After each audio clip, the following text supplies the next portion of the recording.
రంగం అదిరట్టుమే విసిల్ పరకట్టుమే కరంగల్ వసరట్టుమే. Hi friends, welcome back to my channel. ఈ లొకేషన్ వచ్చేసి భువనగిరి శ్రీ రేణుక ఎల్లమ్మ తల్లి దేవాలయం. ఇది వచ్చేసి భువనగిరికి ఒక 6 కిలోమీటర్ల దూరంలో ఉంటుంది. హైదరాబాద్ నుంచి ఒక 40 to 45 కిలోమీటర్స్ ఉంటుంది. ఈ లొకేషన్ వచ్చేసి వరంగల్ హైవేకి లెఫ్ట్ సైడ్లో ఎల్లమ్మ తల్లి టెంపుల్ ఉంటుంది. ఇప్పుడు రైట్ సైడ్లోనేమో స్వర్ణగిరికి పోయే టెంపుల్ ఉంటుంది.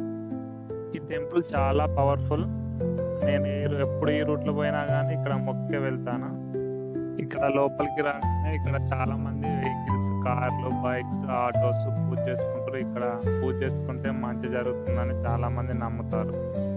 ఇక్కడ అమ్మవారు స్వయంగా నిలిచారని చాలా మంది భక్తుల నమ్మకం. ఈ గుడి చూడటానికి చిన్నగా ఉన్న చాలా పవర్ఫుల్. ఈ ప్లేస్లో అప్పట్లో గొల్లల్లో మేకలు కాచుకునేటోళ్ళు ఇక్కడ. అప్పుడు ఒక అతనికి రోజు రాత్రి అమ్మవారు పాము రూపంలో కలలో వచ్చేదంట.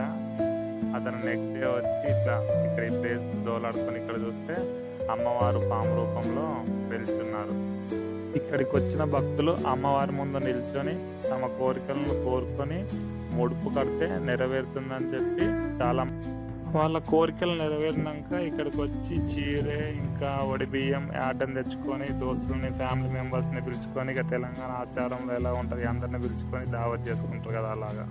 ఇప్పుడైతే కొంచెం రష్ ఉంది, కానీ నార్మల్గా అమ్మవారికి ఇష్టమైన రోజులు ఇప్పుడు మంగళవారం, శుక్రవారం, ఆదివారం అయితే ఫుల్ జనాలు ఉంటారు, కిక్కిరిసిపోతారు. ఇక్కడ అసలు దర్శనం చేసుకోవాలంటే ఈజీగా 2-3 గంటలు పడుతుంది.